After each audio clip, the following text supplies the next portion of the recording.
And now I request Dr. Katharine to present her presentation on how to select and use high-resolution climate projections. Thank you.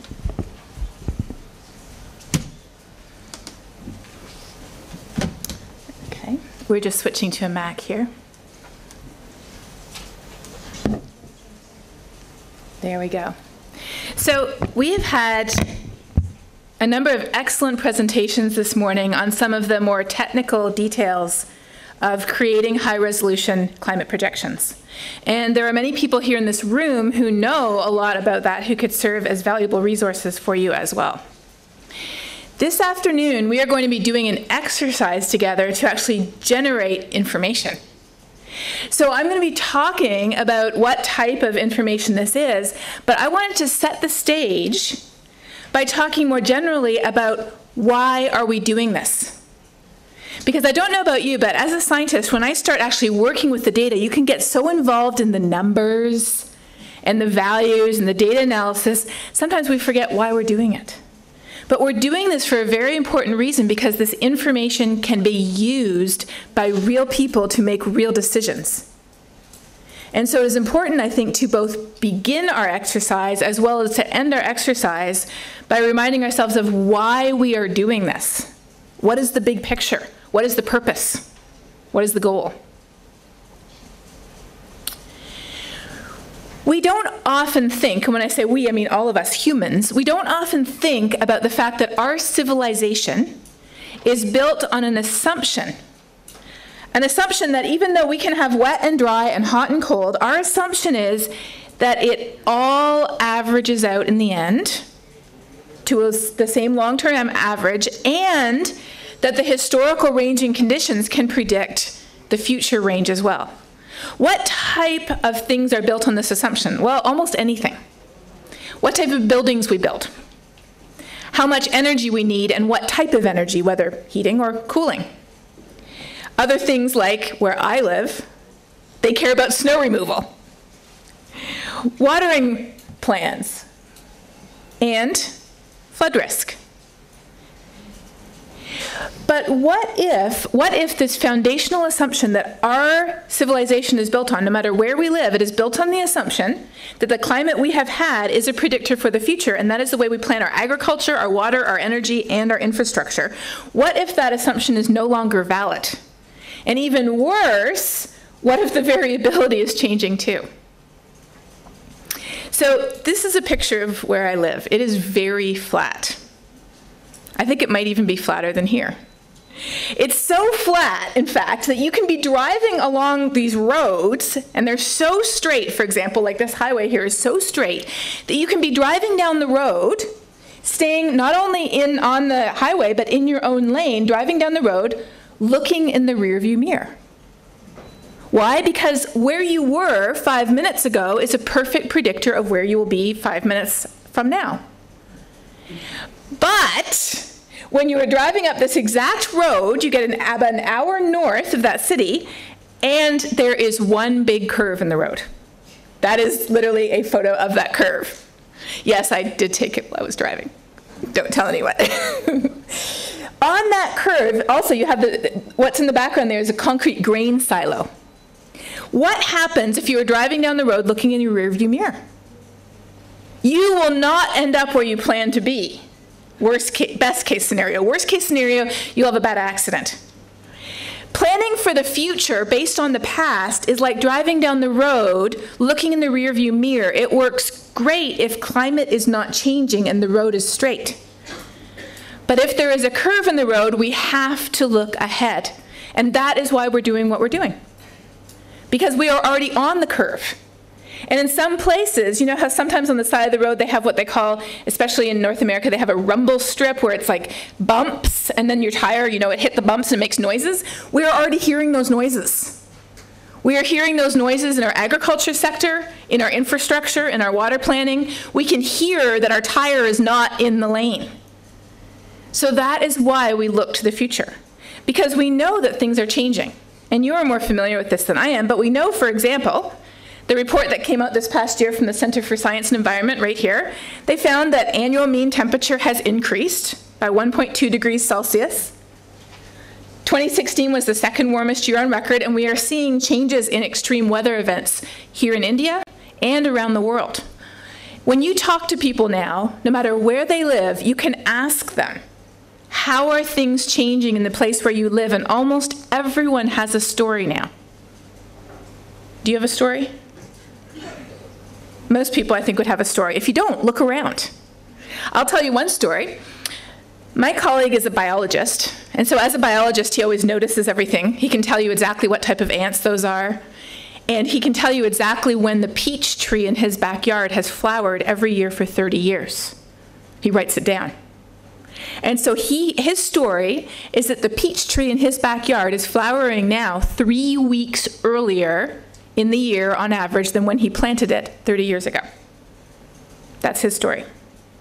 We each have a story of how things are changing, but sometimes those stories are very serious.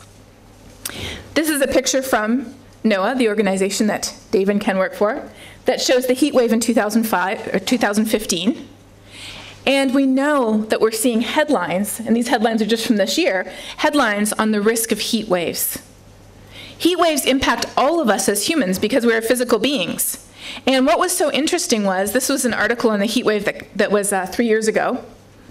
It talked, first of all, about the first thing we think of, right? Because the first thing we think of is our health.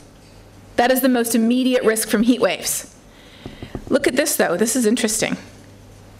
How many people here remember this? Do you remember? Did you see? Anybody? Yes. I've seen this happen, too. It doesn't only happen here. We are seeing impacts on our infrastructure, on our health, and like I said, also on our water, our energy, and our agriculture. We also know that regional precipitation patterns have shifted. Some seasons are getting wetter, others are getting drier. And we know, as we look to the future, scientifically, we have confidence in certain things. What are we confident in? We're confident that extreme heat will increase as average temperature increases. We're confident that even though there may still be cold temperatures, there will still be cold temperatures, the number of cold days is going down. In many places, the frequency of extreme precipitation is increasing, and depending on what the infrastructure and the topography looks like in those areas, that can lead to increase in floods. We know the severity of drought is increasing because it's warmer, so more water evaporates, and we know that the strongest cyclones and typhoons and hurricanes are becoming more frequent and their precipitation is becoming more intense. I don't know if you saw the study that just came out a few weeks ago now on Hurricane Harvey. Hurricane Harvey hit the city of Houston. I live in Texas, but I live on the other side of Texas. But I know many people who lived in Houston, and they are still trying to recover now months later. And Puerto Rico is still trying to recover months later. So a new study just came out a few weeks ago showing that at the amount of rainfall associated with Hurricane Harvey was at least 20% more now than it would have been 50 or 100 years ago, at least. They said it could be as much as 40% more. Now, you know, it's not a linear relationship between rainfall and flooding. It might be nonlinear. So we know that there's a significant amount of area that flooded during that hurricane that would not have flooded if the same hurricane had come 100 years ago. Why are we confident in these projections? Because they're based on observed trends, basic physics, historical model simulations, and future projections. Now, there's some things that we have moderate confidence over, some coastal impacts, looking at storm surges, and especially individual events. How are individual events influenced? We have moderate confidence because we have formal detection and attribution studies, we have future projections, and these show some evidence of change. And then, of course, right at the cutting edge, oh, I'm sorry, somebody was taking a picture. Did you get the picture? Okay. These slides will be available to you in the Dropbox, don't worry, so you can have these slides afterwards. Of course, at the cutting edge of science are the small events.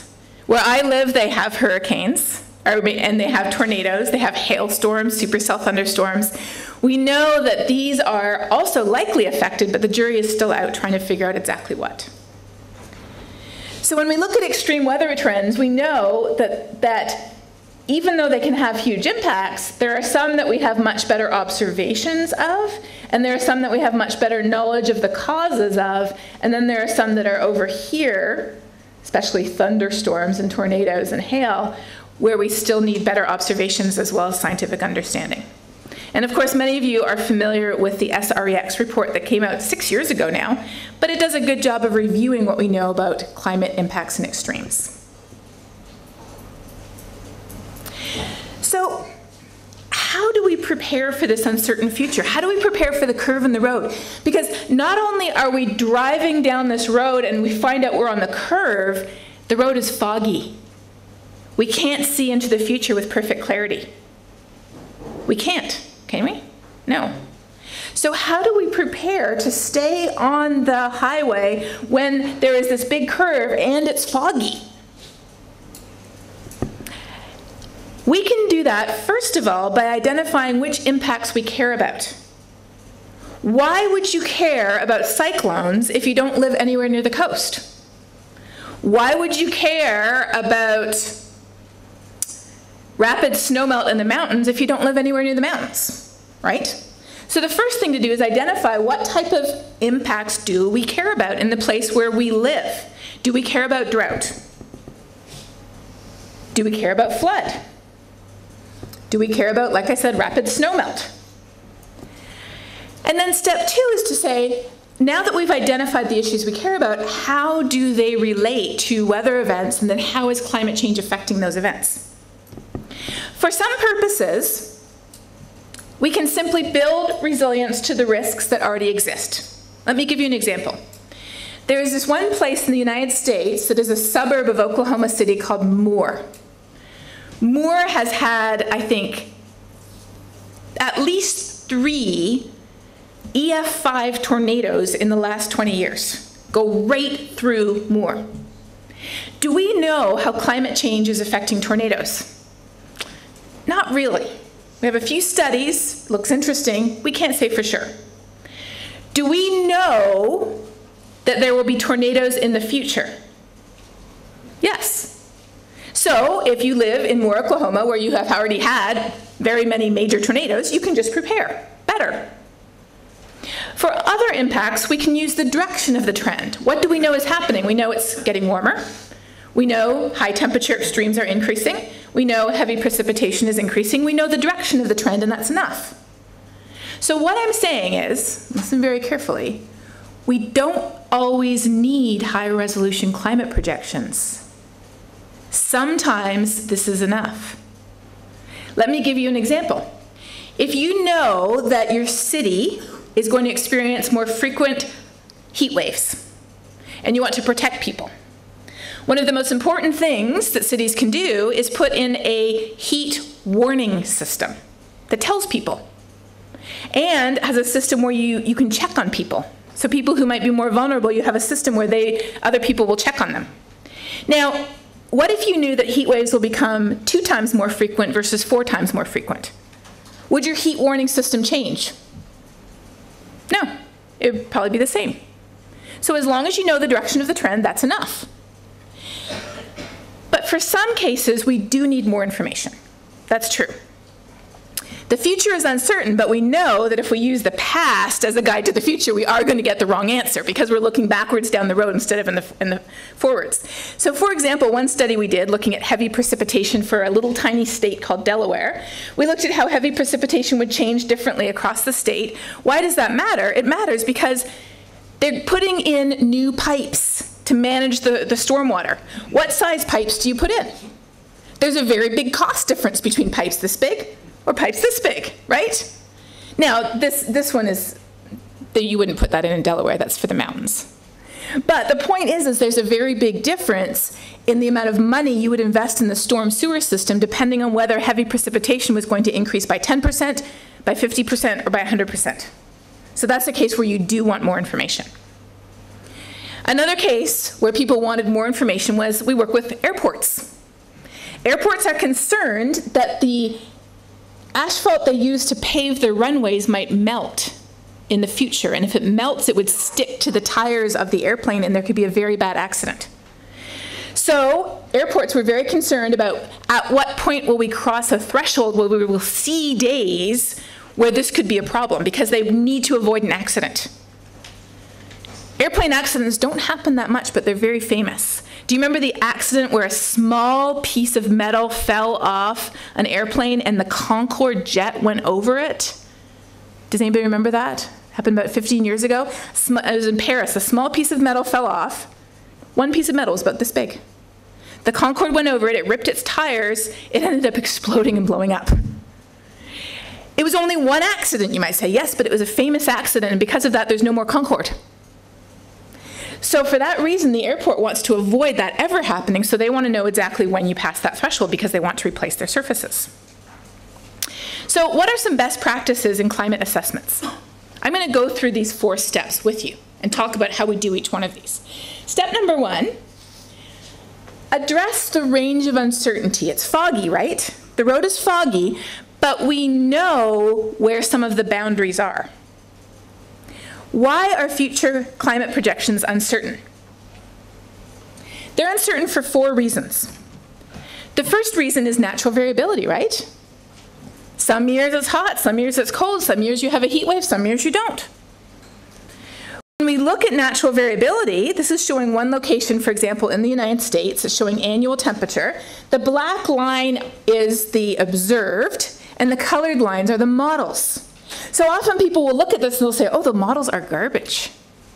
Because they expect if there is a heat wave in 2015, the model should show the heat wave in 2015. But of course, you know that is not the way the models are made. The models have their own pattern of natural variability. You have to think of a climate model like a different planet. Here's our planet, and then here's 15 different planets that all have their own pattern of natural variability. And that adds uncertainty to it, but at the same time, when I look at this map, or this figure, you know what I see? I see, wow, those models are doing a great job because the variability is pretty much exactly the same. So we can look at a range of variability, and we can look at the average over climate timescales of at least 20 to 30 years. We don't take a climate model and we say, does it have the heat wave of 2015? We say, in a 30-year period around 2015, does it have a heat wave that big? That's the kind of question that we can ask. And when we look to the future, we don't predict rainfall on July 18, 2064. Now, could you get rainfall on July 18, 2064 from the climate model? Yes. But it doesn't mean anything because it's a different pattern of natural variability. You want to look at the average July precipitation over at least 20 to 30 years. A couple of years ago in the UK, they put out a stream flow forecast that was, I think it was hourly through 2100. And as a scientist, I would say, okay, well, I'll take the data and I'll look at the climatological average over a certain period. No, people were taking the data and they're saying, should we have a picnic on this day? Oh no, there's going to be a flood on this day. We can't have it. Planning their wedding, maybe. So we have to understand that even though we can have very precise information, it is not accurate except over climate timescales, which are multiple decades. What is the second source of uncertainty in future projections? The second source is what we call feedbacks in the system. What do feedbacks look like? Well, this is a simple diagram of feedbacks. This thing affects this thing, which affects this thing, which then affects this thing back again. What do we know about feedbacks? This is a report that Ken and Dave and I were co-authors on that just came out 2 months ago. It's basically the update on climate science between IPCC AR5 and AR6. It's exactly halfway in between. So if you're interested in an update on the science, you can find it here at science2017.globalchange.gov. And in the last chapter, we talk about surprises.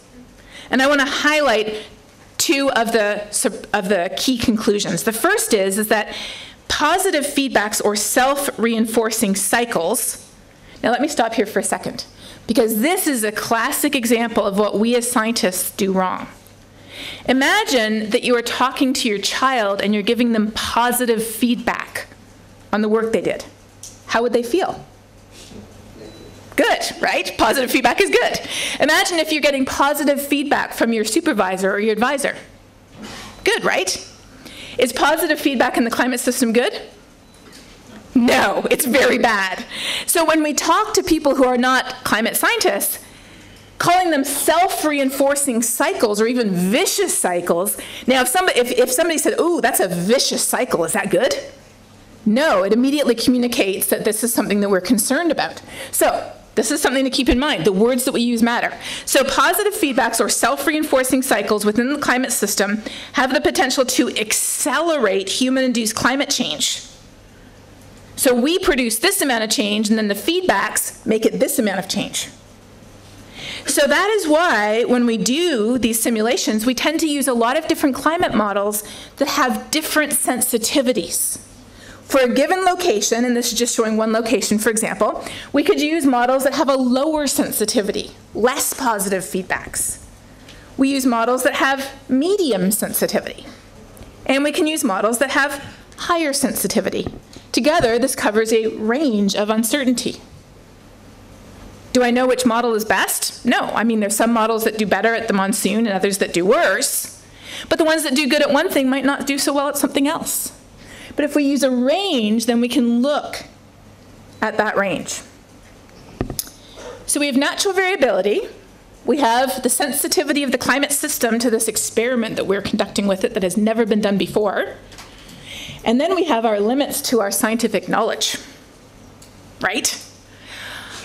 We don't know everything there is to know about the climate system. And our models don't have everything in them that we need to know. For example, this is just a headline that we saw last year, Arctic methane emissions greater than previous estimates. Why do we care about methane? It's a very powerful heat-trapping gas, isn't it? 35 times stronger than CO2. So the other key finding in that chapter I cited is one I want to highlight for you here. While climate models do incorporate all the important climate processes that can be well quantified, and they do not include all the processes that can contribute to feedbacks, compound extreme events, and abrupt or irreversible changes. For this reason, future changes outside the range of projected by climate models cannot be ruled out. And in this chapter I wrote with a colleague who's a paleoclimatologist, so he added this part. He said, moreover, the systematic tendency of climate models to underestimate temperature change during warm paleoclimates in the past suggests they're more likely to rather than overestimate the amount of long-term change. So not 10 or 20 years, but 400, 500, 1,000 years. So that's number 3, the limits to our scientific knowledge, and then there's number 4. And honestly, number 4 is the biggest. Because why is climate changing today? The number one reason why climate is changing is us. According to natural cycles, orbital forcing, solar forcing, even volcanic forcing, according to natural factors, we should be cooling. And we're not, we're warming. The number one uncertainty in the future is, what will future emissions from human activities look like? That is the number one uncertainty once we get past the next few decades. Future change depends on the choices we make, doesn't it? And that, again, is why we're doing what we're doing. We're doing what we're doing for 2 reasons. Number 1 is we want to stay on the road. We don't want our civilization to run off the road. The second reason we're doing what we're doing is because we want to show people the difference between these choices. If you did not know that smoking caused lung cancer, would you smoke? I probably would, right? If you did not know that eating certain things were bad for you, you probably eat them all the time, right? If I didn't know that sugar was bad for you, I would let my son eat all the sugar he wants because that's what he wants. But I know it's bad for him. If we can't show people that continuing on our current pathway has negative impacts, we're going to do that. There's no reason to change unless we know there's a reason to change. So the second reason we're doing what we're doing is to show people there's a reason to change because we're trying to avoid worse impacts.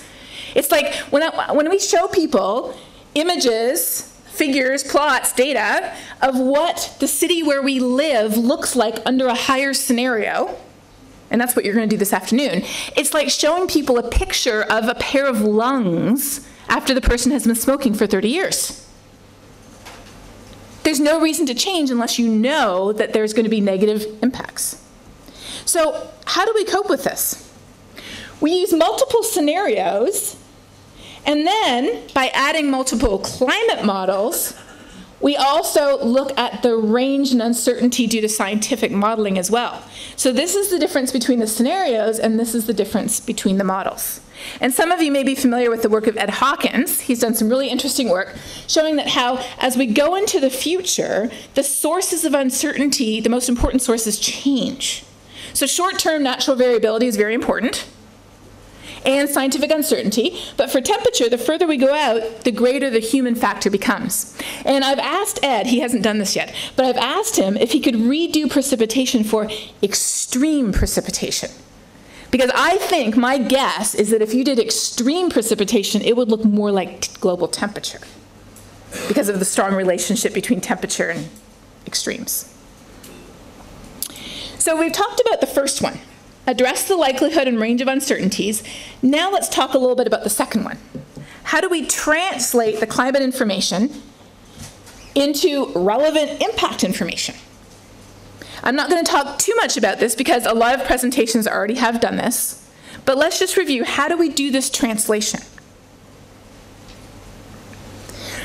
We can take the multiple scenarios, we can run them through multiple global models, and then what we can do is, oh, I was missing one city, we can downscale them to individual locations. Now, much of the downscaling that you might have seen or done is for grids, right?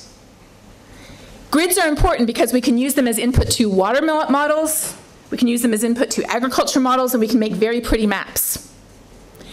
But if we're working with cities, or if we're working with small areas, often weather stations are important. And so that's why when we do downscaling, we downscale to a grid, but we also downscale to individual weather stations, for example, in a city. Because often a city makes all of its plans based on the data from a certain weather station.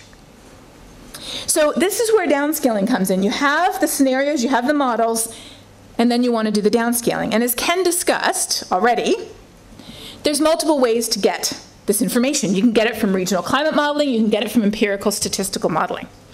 And the question asked over here was, well, which one do you prefer? The answer is, if you gave me 10 million rupees, I would do both. That's the answer. And occasionally, I've been fortunate enough to be on a project where they actually had resources to do both, which is fantastic. But most projects, you don't have enough resources to do both. So you have to ask what's most important. If I'm working with an organization where they need cloudiness, solar radiation, vertical temperature all the way up in the atmosphere, winds, if they need all of these different variables, and that is the most important thing, then you have to use a regional climate model. You have to. I've done some statistical downscaling of wind and solar radiation and humidity. It's very difficult, very challenging, not very reliable. But if the most important thing to you is, for example, the difference between different scenarios and the range of uncertainty, scientific uncertainty, then you need to use a method that can do multiple scenarios and lots of different climate models. So the answer to the question really is, it depends on what your project needs. There is no best. There is only the most appropriate for that application. So the difference is, regional climate models can generate many variables, and this is really important, even ones that were not observed. So we downscale to weather stations, and did you know that there are less weather stations in the entire continent of Africa that have enough data for us to downscale, because you need at least 20 to 30 years of consistent data. There are less weather stations in the entire continent of Africa than there are in the single state where I live.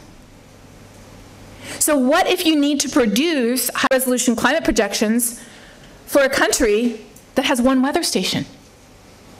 In that case, regional climate modeling is probably your best bet.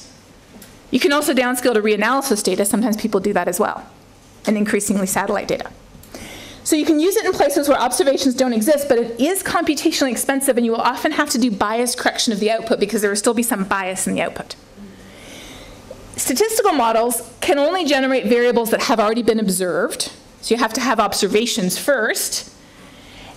Very affordable computationally, and it actually incorporates bias correction in, so you already get the information that has been bias corrected. Any future projections, any, from global climate models, from regional climate models, from statistical models, any of them have these same uncertainties, right? They all have this. But in statistical models, you have three more. You have the fact that you want to make sure your observations don't contain errors, so we do a lot of checking on our stations to compare them with neighbors to see if there's an extreme in this place. Was there extreme here within 24 hours of that event? We want to make sure that you use predictors that are relevant. So for example, if you take global temperature and the number of pirates, there's a very good inverse relationship, but that's not a good predictor because they don't have anything to do with each other. And you also assume that the relationship between large weather systems and local climate, you have to assume that relationship is stationary or valid in the future. That's a big assumption, right? So that's why we evaluate these models very hard. You need to evaluate them very carefully. We take the historical record, we divide it up into all the even years are for training and all the odd years are for validation, and then we switch them to see if it can reproduce the historical record. But how do you know if it's going to perform equally well in the future? So that's why we use this approach called a perfect model framework, and Ken introduced it, and I'm going to talk a little bit more about that here. What we do is we use a super high resolution climate model, 25K, very high resolution.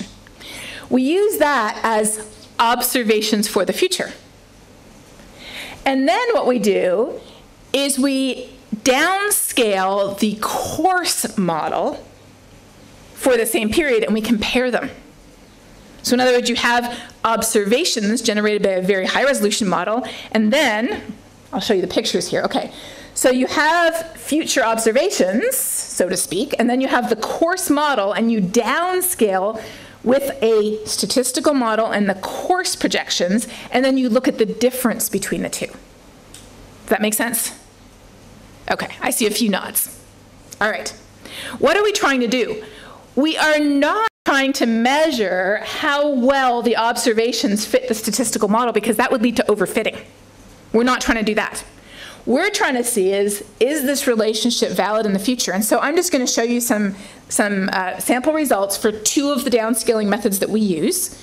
ARRM stands for Asynchronous Regional Regression Model, and really we tried to pick something that you could pronounce. So, acronyms are difficult. Call it ARM. Our first one was a parametric empirical quantile mapping, and the second approach was a non-parametric, so probabilistic kernel density approach. What difference did it make incorporating probability into the model? Well, if you don't have this, you wouldn't know, because we don't know the future, right? But because we have this, we can test them both using this framework, and when we test them both using this framework, here's what we get. The top one is the parametric one, the bottom one is the non-parametric one. This is showing the bias. So the colors are the bias when you take the high resolution 25K model and you subtract the statistically downscaled from it. It is for cold temperatures, the 1 in 1,000 coldest day, for medium temperatures, the average, and for hot, the 1 in 1,000 hottest day. What do we see? We see a huge difference, don't we? How would we know which method is better than the other unless we're able to do this? But now we can see that the first method actually has significant bias along the coastline because it's not accounting for how the temperature gradient is changing between the ocean and land. We see that that bias is almost entirely gone, but we see that there is one major bias that is retained, and what is that bias? Mountains. And then, when we take that bias, I don't have this to show you, but when you take this bias and you plot it out by month, take a guess which month this bias comes from. Because in some months, there's zero bias. This bias comes from 2 months. The exact 2 months that are the maximum snow melt months in the year. Because of course what's happening is the snow is melting earlier in the year, but you train the model on the historical data which has snow melting in this certain month. So what we are now looking at, because we have these results, is we're looking at how, if you are working with snow-covered areas, and we have the same results for the Rocky Mountains in the US, it's the same, how can you look at a shift in the timing as well because the ground cover is changing? But we wouldn't know about that if you hadn't done the testing, right? So it's very interesting. So does the stationarity assumption hold? We actually have some answers. For the first method, temperature is okay, it's great inland, but it's not so good in coastal regions.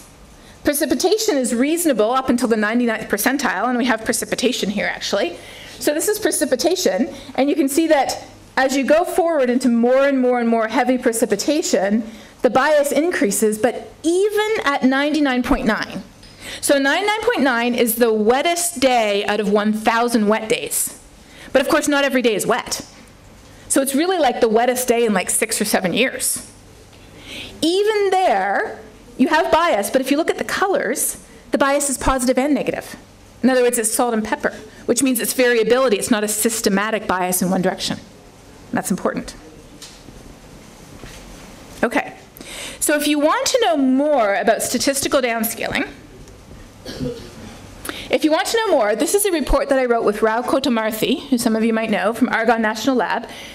We can even put this in the Dropbox too, so people can have it. This is a report that we wrote when we did a webinar looking at the state of the understanding of statistical downscaling. So this is a very valuable resource, and if you want to find it, you just Google that title, Use of Climate Information for Decision Making and Impact Research, and it will pop right up with Rao's name and my name. But now, let's get on to the final topic. And the final topic is, how do we bring this back to be useful? We've talked about addressing uncertainty. We've talked about translating it into relevant information at the local scale. Last, how do we communicate the findings in a relevant and an accessible way so that people can actually use this information? We talked about how step one is to identify impacts, figure out how they're affected by climate, develop quantitative projections for the impacts that need more information. So again, not tornadoes, don't need more information there to prepare, but if you need specific information, we can prepare it. But this is why we're doing what we're doing, isn't it? We're doing it so people can actually respond. How do we respond? That's where we're talking about adaptation. We're talking about adaptation that can be ahead of time or it can be responsive. We see responsive changes in natural systems, but what is the main difference between natural and human systems? We can be anticipatory. That is the difference. Can a peach tree anticipate? No. Can animals anticipate that the range is changing ahead of time? No.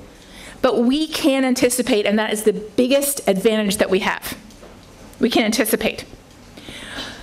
We can identify the risks. I'm going to give you some examples of some very specific things that we have done. One of the first cities I ever worked with was the city of Chicago. Chicago, what they did was so interesting. The Department of Environment decided they needed to do a climate vulnerability assessment. So they asked me and another professor from Illinois to come, and we had never done this before. This was the first time. And they got a representative from every city department. There's 18 city departments. They put us in a small room with no windows and lunches in a bag. And they basically said, don't leave until you know how climate change is going to affect the city of Chicago. Most of the people in that room, you could tell by the look on their face, they didn't know why they were there. And they didn't really want to be there either. I wasn't quite sure either myself because I had never done this before. But we started talking. And I started giving them some examples. And I said, well, we can look at how changes in the number of days over 90 degrees Fahrenheit, because it's always important to use the units that people use, right? So you have to do Fahrenheit if you're talking to people who use Fahrenheit.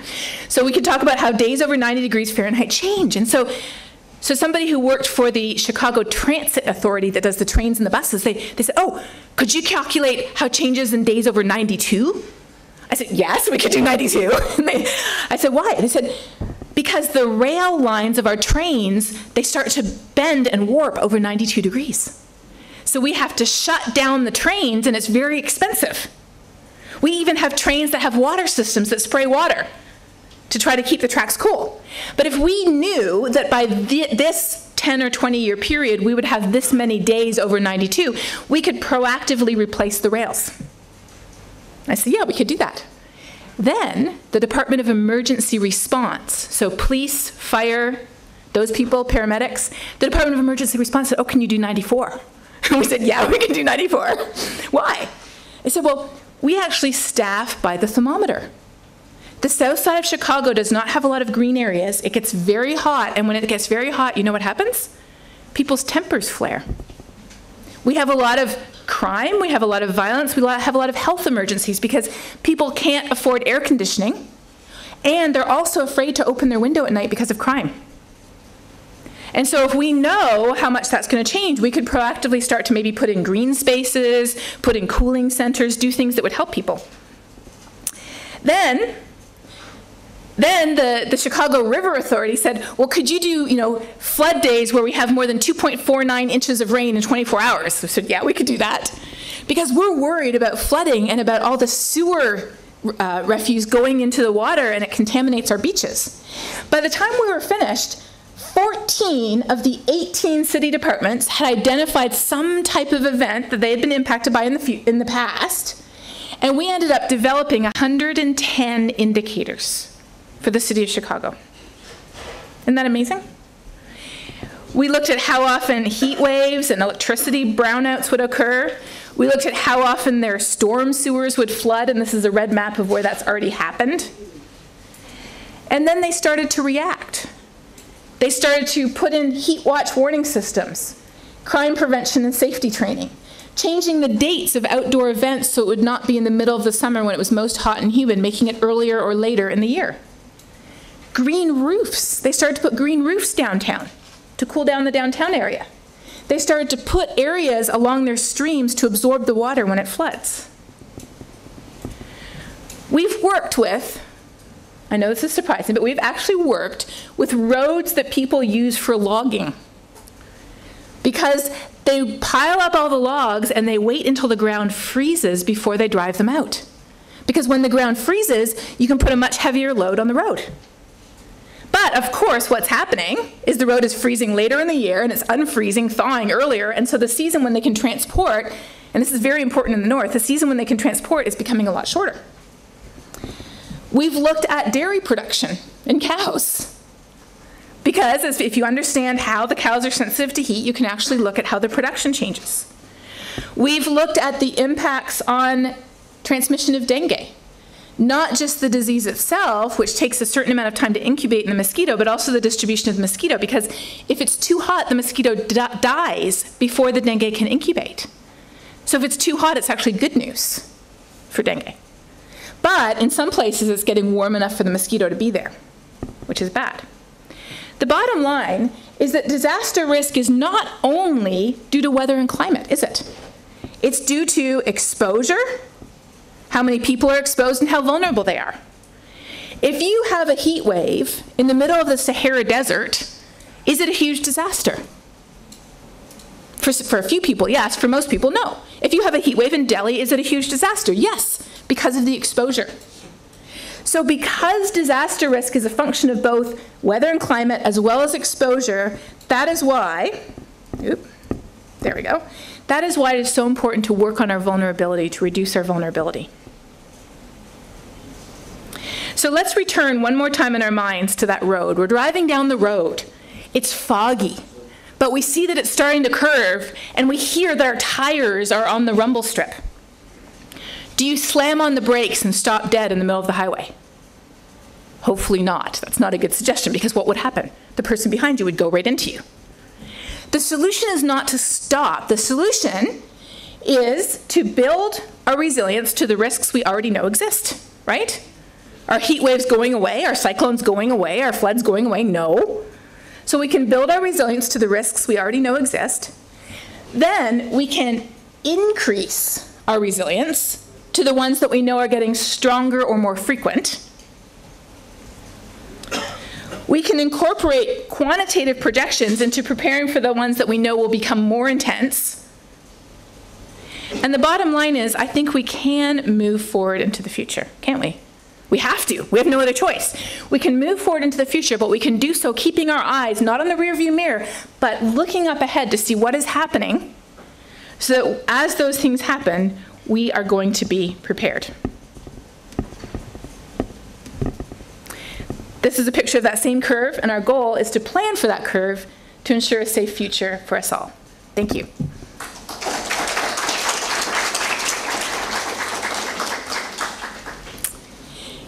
So now we actually have lunch.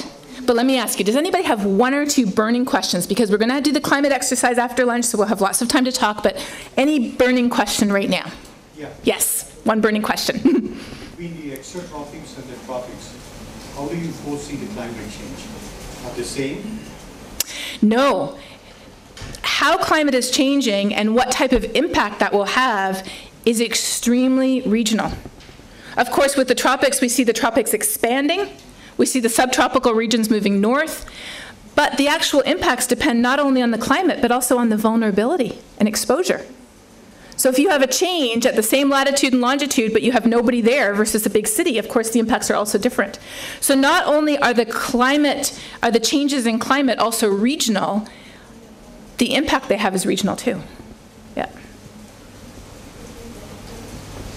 Yes? In one of the presentations, in one of the slides, you were talking about the climate events that are not well understood. Yes. So, can you just talk a little bit about like the latest state of art of the physics involved in understanding tornadoes as opposed to understanding science? Oh, so interesting. We could talk about, so he's asking about the state of the science in terms of understanding tornadoes.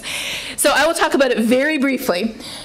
But tornadoes are fascinating. So I'm from Canada, and they had a tornado there maybe one time when my parents were little, and everybody talks about that tornado for 50 years later. And then I moved to Texas. I moved to Texas where they have professional storm chasers. Have you seen those videos on YouTube? Where they, yeah, it's amazing. I live in a city now where the entire downtown was wiped out by an EF5 tornado back in the 1970s. There is still a building in downtown that is tilted because the tornado moved the entire 20-story building. How are these going to be impacted by a changing climate? The reason why the scientific uncertainty is so high is for two reasons. They happen over a very small amount of time, right? A tornado could last for seconds, minutes, maybe an hour or two. The longest tornado, I think, was 3 hours. Mostly they're very short. Also, they're very small. The footprint of a tornado, it could go through and it could take out that building and it could leave us. So because they are very small in space and time, it makes them much harder to model than a drought or a heat wave or a cyclone or a hurricane.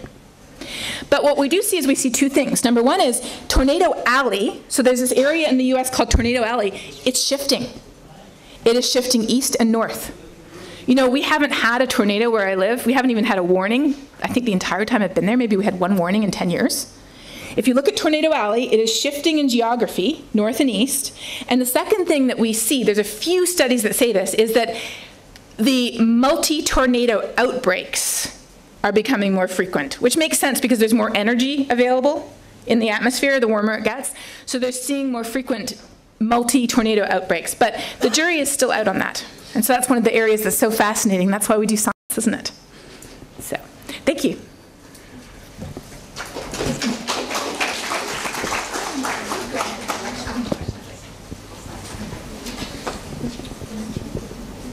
Oh, you do? Okay, then we can do more questions then. That's fine. Any more questions? Yes. Lunch is not ready. So any more questions? I didn't want to keep people from lunch. The stand of the US government is very different than the scientific community, what you're showing. So it is very strange why the climate diplomacy takes a very different route. Yes. The scientific community is very vocal about the climate change, but there are many climate deniers in US, especially the government. So this is really strange. When I talk in terms of scientific policy and climate diplomacy, when you have to deal with this kind of contrasting conflicts, they are basically the decision makers, and they do not seem to, take into account. Yes. Well, so it's interesting that you asked that, and I'm sure many people are wondering about that. And let me just be clear: I am not a federal government employee. Some of my colleagues are, but I am not. So when I answer your question, I'm answering it as a human, as an academic, but not in any way representing the government. So this is what I do a lot of thinking about. And let me actually show you a a little bit of what I've put together in this. So if you look in the United States, if you look at the last year in the United States, okay? Headlines.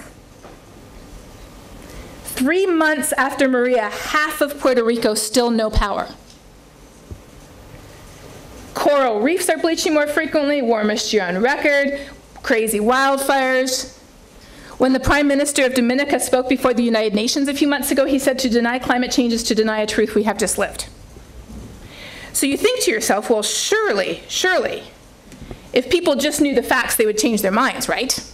And this is from a little video. I do this video series called Global Weirding. Some of you might have seen it. It's on YouTube. And one of our most popular videos is if they just knew the facts, they would change their minds, right?